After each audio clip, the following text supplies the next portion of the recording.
Pronti? 1, 2, 3. Buono questo segnale con la velocità da parte di Bacaudi Casei che prende Numero l'iniziativa 3, nei confronti Elodie di Caio WF Vettonio, mentre ha sbagliato squalificato. Elodie IVF. Partito bene Big Business Arc che ha Numero già 9, diretto Attila contatto in scia squalificato. Anteo del Ronco. Sono in settima e ottava posizione, i due più attesi della corsa, e precedono Eclair Magic. 15,4 per il lancio, Davidia punta in avanti e ottiene il via libera, passa.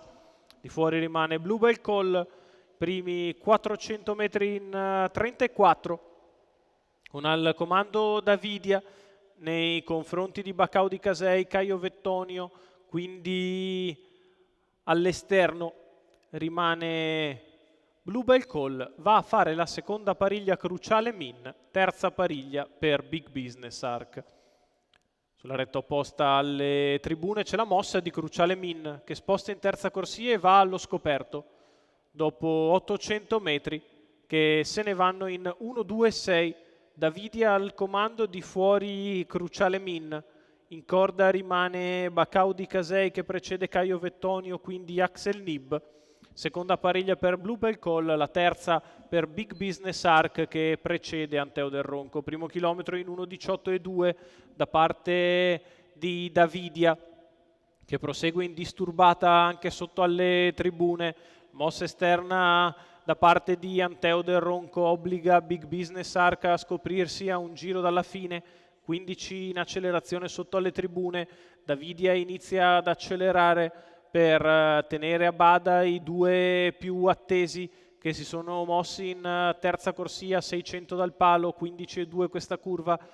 Davidia in vantaggio nei confronti di Bacaudi Casei, la mossa da parte di Bluebell Call che anticipa Big Business Arc, il quale produce il suo spunto in mezzo alla pista, è seguito sempre da Anteo del Ronco, restano larghi però nel frattempo Davidia si dà alla fuga nei confronti di Bacaudi Casei e Caio Vettonio che sono ancora lì in quota avanti ad Axel Nib. Anteo del Ronco cerca di ingambarsi, per il momento non è un fattore per la vittoria Big Business Arc. All'ingresso della dirittura d'arrivo Davidia in chiara evidenza nei confronti di Bacaudi Casei, Caio Vettonio, Anteo del Ronco al largo, poi Equatore che scatta di dentro Axel Nib. Davidia nel finale vince come vuole, al secondo posto finisce Bacaudi Casei, al terzo Caio Vettonio, poi per il quarto posto probabilmente Equatore.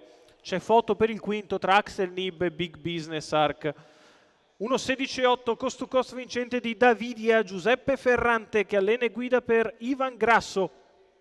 Percorso di testa preciso per Davidia e Giuseppe Ferrante che esulta nel finale. Netto e meritato il successo della figlia di What the Hill che largheggia su Bacaudi Casei e Caio Vettonio. Al quarto finisce Equatore, al quinto probabilmente Axel Nib di dentro.